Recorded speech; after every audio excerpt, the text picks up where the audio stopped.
Malalim po ang Tagalog ni Attorney Lagutan po. Ma'am, it's ligutan. Okay now. Ay, sorry po. I'm sorry. I'm sorry, Your Honor. It's okay po. I'm sorry po. It's okay, ma'am. Sorry Okay. po. Sorry po. Hindi ba ito isang scam o tahasang panlililang sa Argumentative, pera ng Your Honor. kabayan? Argumentative. Counsel, it's not only argumentative, but kindly use appropriate language as well inside this court. Your Honor,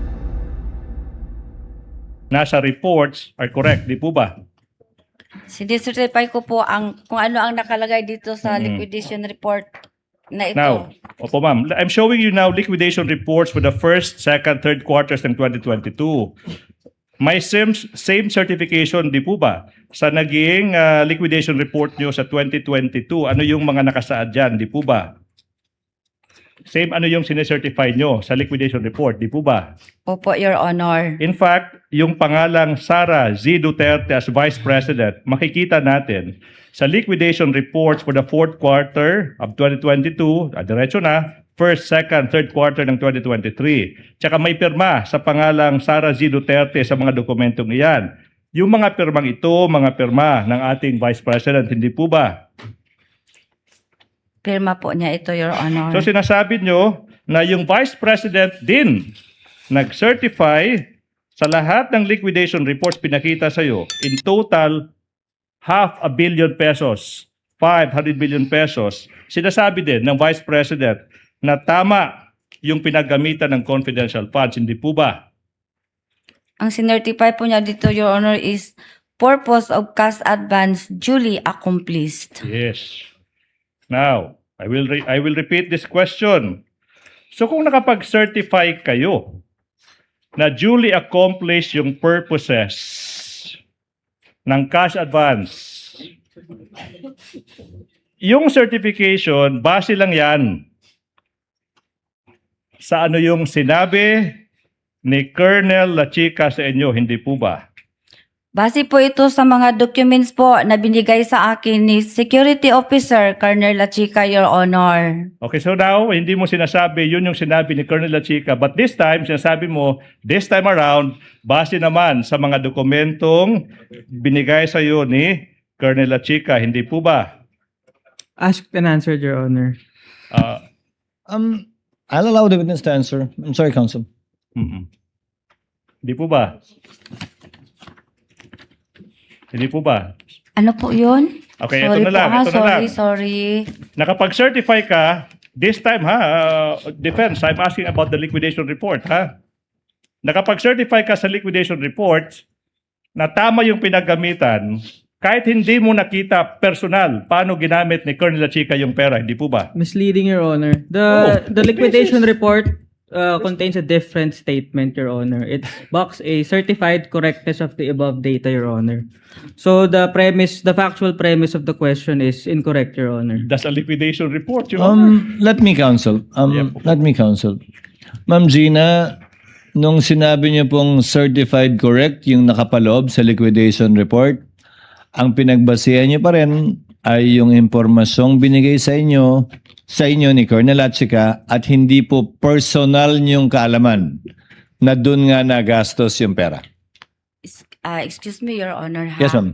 Your Honor, ang gisertify ko dito sa liquidation report, Your Honor, is the correctness of the above data, Your Honor. Ito lang pong period covered na tama, Your Honor. Ito pong particulars na tama, Your Honor. Entity, Your Honor, tama po, Your Honor.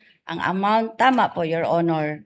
Kani po ang ako ang bot ipasabot nga gisertify nako ang above data kana po nga data, Your At Honor. nakalagay po nga sa datang yan kung paano ginastos yung confidential fund. Liquidation report nga po eh. Di po ba? Above data po kasi, Your Honor. Kaya nga po, nakalagay po sa above data. Can you can you scroll up please? Scroll up, please. The old documents.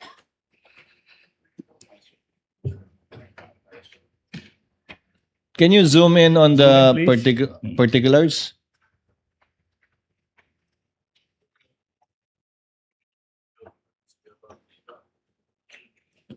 Yan po, yung liquidation nga po, sinertify nyo na yung liquidation ay tama. Opo, Your Honor. At ang basehan ng liquidation, yung mga dokumentong binigay ng security officer na si Colonel Lachica.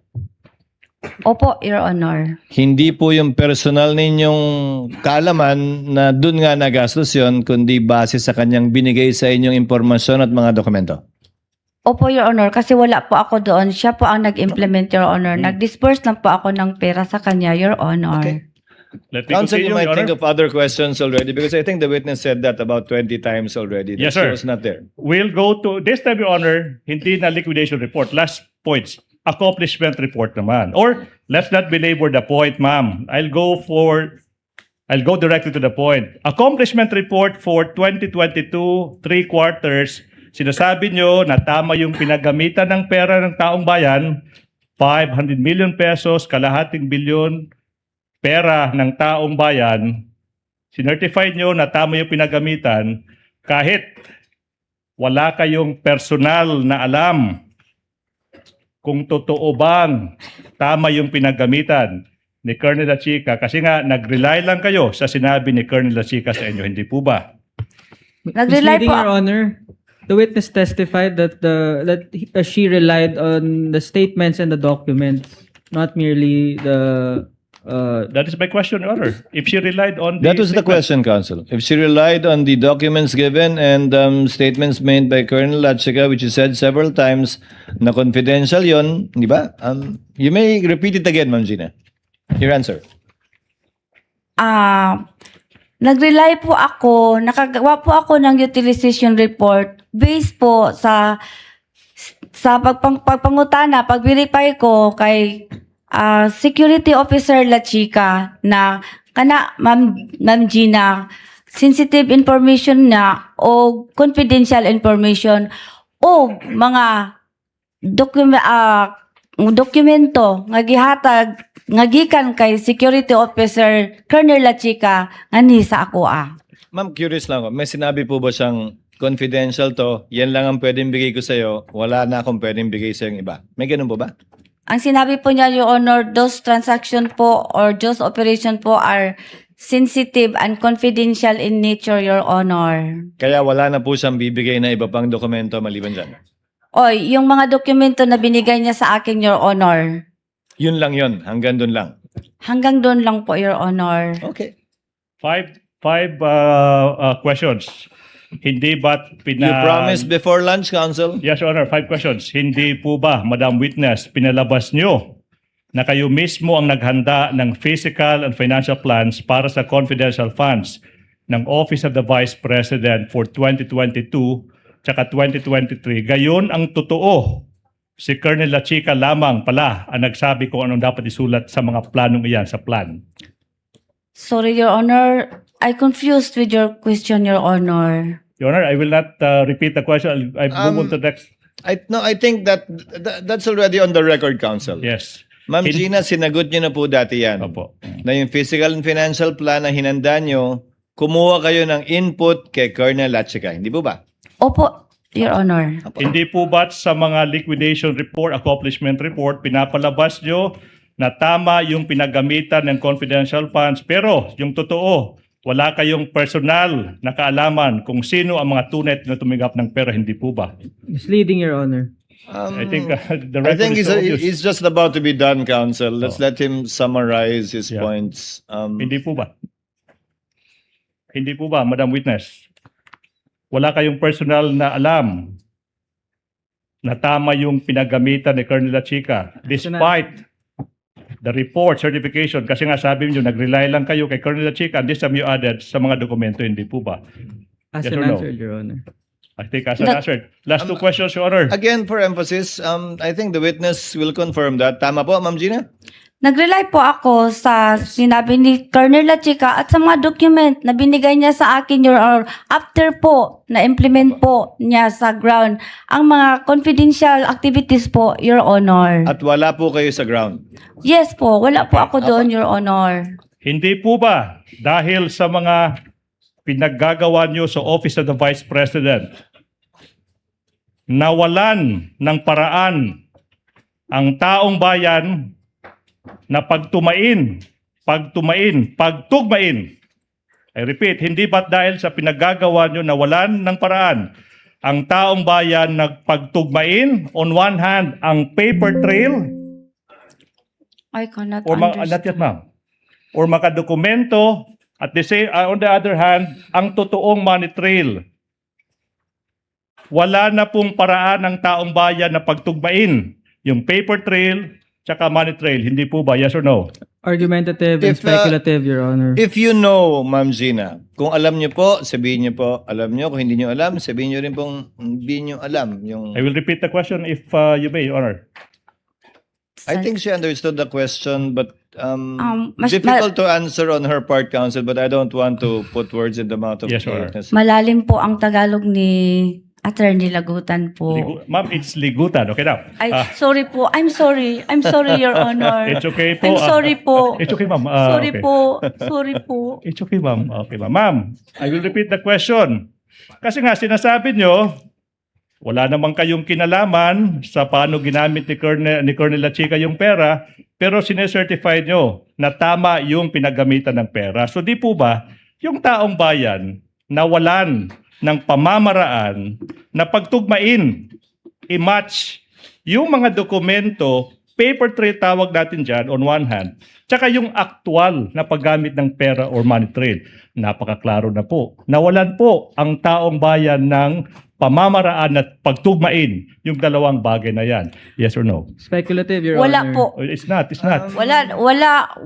Wala nawalan ang, ano yun? Hindi nawalan. Hindi nawalan, Your Honor, Okay. kasi pwede po nila tanungin ang aming security officer na siya po ang nagpapatupad ng mga...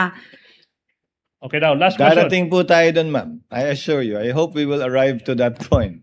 Ma'am, Po. hindi ba ito isang scam or tahasang panlililang sa Argumentative, pera ng Your taong Honor. bayan? Argumentative, Your Counsel, it's not only argumentative, but kindly use appropriate language as well inside this court. Your Honor, may we move to strike that last question, Your Honor, for being impertinent, Your Honor. It's very much pertinent. I tend to agree with counsel for the respondent. The word scam is stricken from the record. It did not come from the witness's mouth. Kindly reform a bit, counsel. I think I know where you're getting at too. And you've That said would it be all anyway. for the prosecution for this witness, Your Honor. Okay. Do you want to start with your cross, counsel, or do you want to start your cross after lunch? Can we do it after lunch, Your Honor? Yes, we certainly can, but we shall... 45 minutes? 12:40? We shall, since it's only 11:45, we shall break for lunch and shall resume at 12:30. I hope 45 minutes would be enough with the senator judges. Ma'am Gina, lunch break po muna tayo. Makakababa Opo, po kayo sir. sa witness stand. Huwag po kayong kakain dyan, ha? Kumain po kayo sa lamesa. ng Salamat po, komportable. sir. Salamat po, Your Honor. Thank you. We are on recess and we shall resume at 12:30 in the afternoon.